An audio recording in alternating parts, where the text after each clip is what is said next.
Bienvenidos al curso básico de obras civiles. El día de hoy vamos a desarrollar el módulo técnico. Para ello vamos a mostrar el temario que vamos a desarrollar. Ok, primero vamos a hablar un poquito conociendo las obras civiles, luego vamos a hablar acerca de los materiales de construcción, ¿no? Luego vamos a hablar acerca de las herramientas y equipos de construcción, luego vamos a hablar acerca del almacenamiento de materiales y herramientas en obras. Luego vamos a hablar obras provisionales y trabajos preliminares. Luego vamos a hablar acerca del trazo, niveles y replanteo. Luego vamos a hablar acerca de los movimientos de tierra, ¿no? Luego vamos a hablar acerca de los refuerzos con barras de acero. Y vamos a hablar luego también del encofrado y finalmente del concreto en obra. ¿Ok? Muy bien. Vamos a empezar a un poquito a hablar acerca de qué son obras civiles. Bueno, podríamos definir que las obras civiles son construcciones que sirven, digamos, para que la civilización pueda alcanzar un desarrollo. Entre ello, podremos citar, entre lo que vendría a ser obras civiles, a los aeropuertos, a las autopistas, a las carreteras, a los puentes, a los alcantarillados, a los diques, a los muelles, a los túneles, entre otros. ¿Ok? Vamos a ver ahora los materiales que intervienen, digamos, en las obras civiles. Bueno, en las obras civiles interviene, por ejemplo, el cemento, ¿no? Que es un material importantísimo para que podamos con él, digamos, hacer muchas aplicaciones. ¿Ok? También utilizamos la arena, ¿no? Y la arena la podemos dividir en arena fina y arena gruesa. Luego, también tenemos las piedras. Las piedras son un elemento también importante que intervienen en la parte de los materiales, digamos, de construcción. ¿Ok? Dentro de las piedras tenemos piedras de diferente dimensión. ¿Ok? Tenemos también otro material importante, el hormigón, ¿no? Que nos va a servir justamente para poder tener, digamos, entre ellos materiales que nos van a servir justamente para poder realizar, digamos, construcciones civiles. Tenemos el acero, ¿no? En el caso del acero, por ejemplo, son barras corrugadas, ¿ok? Y que sirven justamente para dar un mejor comportamiento estructural. Luego tenemos las piedras grandes, tenemos en este caso arenas, como mencioné hace un momento, de distintos tipos. Tenemos aditivos, tenemos el agua, tenemos los ladrillos y tenemos los alambres, ¿no? Que son parte básicamente de los materiales más importantes en temas de construcción. Muy bien, tenemos también las herramientas, ¿no? Todas las herramientas que intervienen, digamos, en obras civiles, ¿no? Dentro de las herramientas tenemos a los badilejos, a las plomadas. Por ejemplo, dentro de las plomadas podemos tener plomadas cónicas, plomadas cilíndricas. Tenemos la wincha, que es un instrumento de medida. Tenemos el nivel de mano. Tenemos las lampas, ¿no? Los picos, las carretillas, los buggies, ¿no? Las picotas, las mezcladoras, ¿no? Y que de alguna otra manera nos sirve pues para poder, digamos, desarrollar todo este proceso de construcción en las obras civiles. También contamos con algunas herramientas como por ejemplo la plancha de batir, el frotacho, el tortol de fierrero, el tortol del carpintero, ¿no? Las barretas, los cinceles, las reglas de aluminio, las tiralíneas, los cordeles, las bateas, ¿no? Los martillos, ¿no? Como hemos podido apreciar, todas estas herramientas justamente sirven para poder desarrollar pues, en forma planificada las obras civiles. ¿Ok? Vamos a ver ahora el siguiente punto que nos menciona acerca de los almacenamientos de materiales y herramientas en obra. ¿Para qué, de alguna otra manera, nosotros debemos saber que el almacenamiento y los materiales y las herramientas, digamos, en obra, deben de alguna otra manera tener, digamos, ambientes para que estos puedan ser guardados adecuadamente, ¿no? Es muy importante proteger, ¿no? Tanto a los materiales como a las herramientas, a los equipos que se necesita y tenerlos de alguna otra manera en buen estado. Para eso se hace necesario pues tener un ambiente, ¿no? Y en ese ambiente debemos contar con la ubicación en el almacén, la ubicación exacta, ¿no? Para poder de alguna otra manera realizar, ¿no? Las diferentes labores y poder hacer que los trabajadores pues indudablemente conozcan, digamos, dónde permanecen los materiales, las herramientas, los equipos, ¿no? A fin de que puedan de alguna otra manera dirigirse, ¿no? En forma, digamos, ordenada, ¿no? Y en forma planificada poder, de acuerdo al requerimiento, hacer que estos materiales, equipos, herramientas salgan de las áreas de los almacenes, ¿no? Y se dirijan a las áreas de operación. Vamos a ver en la siguiente lámina acerca de las obras preliminares y trabajos preliminares. Ok, en principio, cuando se empieza, digamos, una labor constructiva, hay trabajos preliminares y obras provisionales que hay que realizar. En ese contexto, podemos decir que en el caso de las obras provisionales, se conoce como aquellas que de alguna otra manera empiezan, digamos, las labores de construcción. Para ello debemos tener, digamos, personal que pueda, digamos, administrar correctamente y de acuerdo básicamente al tipo de avance podemos nosotros suministrar, ¿no? Digamos, este tipo de materiales, herramientas y equipos que van justamente a ser usados para poder realizar pues estas obras preliminares.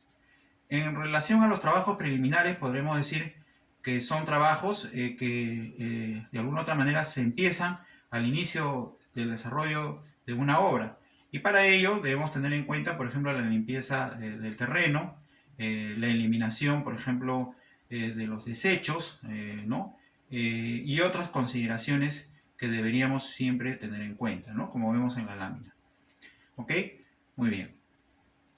Vamos a pasar al siguiente punto, donde vamos a un poquito hablar acerca de los trazos, niveles y replanteos. Podríamos decir que se define como trazos, niveles y replanteos, ¿no? A los siguientes conceptos, ¿no? Trazo y niveles, podríamos decir que es el traslado de los ejes y los niveles de los planos, ¿no? Al terreno, ¿no? Por eso que en los planos debemos tener el detalle, digamos, de todo lo que se va a realizar en el proceso constructivo, toda vez que a través de los planos nosotros vamos a trasladar, digamos, estos ejes, ¿no? Vamos a replantear lo que tenemos como información en el plano, lo vamos a llevar al terreno, ¿no? Y el replanteo, podríamos decir que son labores de ubicación y toma de medidas, ¿no? De todos los elementos que se detallan, digamos, en los planos y que de alguna otra manera, digamos, representa el proceso, ¿no? Para poder, digamos, desarrollar la construcción. ¿Ok? Vamos a pasar ahora al concepto de movimiento de tierras. Bueno, el concepto de movimiento de tierras podríamos decir que comprende las tareas de excavación, corte, relleno, eliminación de materiales, ¿no? Excedentes en el terreno, el cual se levantará de las áreas de construcción, ¿no? El objetivo de estas labores es que el área donde, digamos, se construye o se construirá, digamos, la obra, pueda de alguna otra manera tener el alcance respectivo, el mismo que está sustentado, digamos, en los planos correspondientes, ¿no? Los trabajos de movimiento de tierra, ¿qué implican? Bueno, realizar acciones previas como estudios de terreno, un poco, digamos, ver acerca de los retiros, ¿no? Y también, digamos, poder establecer ciertos controles que están detallados pues en los planos y en las especificaciones técnicas, ¿no? Hay que tener cuidado especial durante los trabajos de excavación, sobre todo cuando se hacen excavaciones profundas, ¿no? Que sean mayores a 2 metros. Asimismo, podríamos decir, debemos tener en cuenta acciones de seguridad, ¿no? En todos los trabajos que realizamos, la seguridad está presente, ¿no? Y podríamos decir que es transversal. Y por lo tanto, debemos tener en cuenta, digamos, que el hecho de estar dentro de un contexto de seguridad va a poder prever la integridad física del personal, ¿no? Que interviene, digamos, en el proceso. Vamos a ver ahora el siguiente concepto relacionado a refuerzos con barras de acero. Bueno, ¿por qué de alguna otra manera tenemos que reforzar el concreto con barras de acero? En primer lugar, porque el cemento resiste a la compresión, es decir, resiste a los esfuerzos de compresión, pero, pero cede fácilmente, digamos, a los esfuerzos de tracción. Entonces, para poder lograr cubrir tanto los esfuerzos de compresión como los esfuerzos de tracción, se hace necesario, digamos, que dentro de los elementos estructurales se considere al acero, ¿no? Por eso que, de alguna otra manera, nosotros dentro de los, podríamos decir, estructuras, ¿no? Consideramos no solamente al concreto, sino también al acero. Por eso hablamos de concreto armado, ¿ok? Concreto armado porque hay presencia de acero, ¿no? Y el acero que utilizamos es un acero de tipo corrugado, de las características ACTM 615 grados 60, ¿no? Entonces, de acuerdo, digamos, a los procedimientos, de acuerdo a los planos de estructuras, vamos a definir la colocación de estos elementos, ¿no? Dentro de los diferentes componentes estructurales, ¿no? Vamos a considerarlo, por ejemplo, la colocación para las zapatas, para las columnas, para las vigas, para las losas, ¿no? Y de alguna otra manera tenemos que tener recomendaciones, ¿no? Como por ejemplo, ¿no? El acero deberá ser doblado en frío. O sea, el acero que utilizamos no es un acero soldable, por lo tanto no se puede soldar, ¿ok? Entonces hay algunas consideraciones que siempre debemos tener en cuenta, ¿no? Para garantizar, pues, que al momento de realizar la labor, esta sea, digamos, de acuerdo a lo que se tiene especificado, tanto en los planos como en las especificaciones técnicas respectivas. ¿Ok? Vamos a ver ahora los encofrados. Bueno, los encofrados podríamos decir que son estructuras provisionales, ¿no? Usadas para dar forma al concreto. Entonces vamos a poder ver que en el caso, por ejemplo, de los encofrados, vamos a tener distintas formas, ¿no? Podemos tener formas cuadradas, podemos tener formas circulares, podemos tener formas rectangulares, ¿no? Y la idea justamente es que estas estructuras que son provisionales son las que van a dar forma finalmente al elemento estructural al momento de ser vaciado. ¿Ok? Por ello, debemos conocer, por ejemplo, acerca de los trabajos con encofrados, ¿no? Y debemos, por ejemplo, tener en cuenta que en muchos de los casos las causas de accidentes en trabajos de encofrados se obedecen justamente a no respetar también temas de seguridad, ¿no? Como dije hace un momento, la seguridad es transversal a todas las actividades. Debemos tener en cuenta, por ejemplo, que los encofrados soportan cargas, ¿no? Soportan cargas de peso muy importante y por lo tanto debemos tener en cuenta los medios de seguridad, ¿no? Correspondientes. También debemos tener en cuenta al momento de desencofrar, ¿no? Que es otro punto también importante. No solamente el encofrado, digamos, que son formas en el cual el elemento estructural finalmente va a tener, digamos, su parte de forma final, sino que al momento de sacar los encofrados, es decir, los paneles, tenemos que tener también un criterio técnico, ¿no? De cómo hacerlo, ¿no? Y también de acuerdo, digamos, al tiempo de permanencia que debe tener ese elemento estructural dentro del encofrado, ¿no?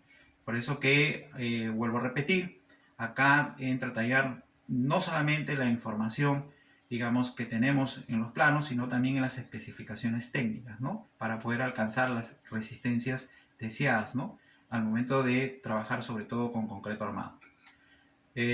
Vamos ahora a ver el concreto en obra, ¿no? En verdad el concreto en obra es el resultado de la mezcla del cemento con la arena, con las piedras, con el agua, con los aditivos y que finalmente nos da como resultado pues el concreto. ¿Okay? Dentro del concreto podríamos decir que debemos conocer, por ejemplo, antes de hacer el colocado o el vaciado del concreto, tenemos que hacer una revisión, por ejemplo, ¿no? Del elemento estructural.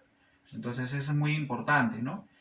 También antes de, digamos, hacer la colocación del concreto, tenemos que de alguna otra manera ver la trabajabilidad, digamos, del concreto. Para eso se hacen pruebas, por ejemplo, de la prueba del SLAM, ¿no? Para poder establecer, por ejemplo, la trabajabilidad del concreto, ¿no? También tenemos que, de alguna otra manera, si es, digamos, concreto, de las características, digamos, premezclado o de repente concreto que se hace en obra, debemos tener consideraciones durante el mezclado de los materiales, ¿no? Para poder garantizar la calidad. Y si es concreto premezclado, debemos pedirle pues al proveedor que nos está dando también las características de ese concreto que en ese momento nos está llevando, ¿no? Entonces hay consideraciones que debemos tener en cuenta para poder garantizar pues que el concreto que vamos a utilizar sea el adecuado, ¿no? Y uno de los puntos importantes es, además del transporte del concreto, que nosotros vamos a tener que considerar también durante la colocación del concreto, vamos a tener que ceñirnos pues a las especificaciones técnicas, ¿no? Al momento de hacer, digamos, el chuceado, ¿no? Para poder garantizar, ¿no? Que el concreto al momento de ser vaciado, sencillamente, no haya la posibilidad de que, digamos, si no hacemos un chuceado correcto, se comiencen, digamos, a formar cangrejeras, ¿no? También ese es un tema que debemos tener en cuenta, ¿no? ¿Ok? Muy bien. Ese era todo en este curso de obras civiles correspondiente al módulo técnico. Muchas gracias por su atención.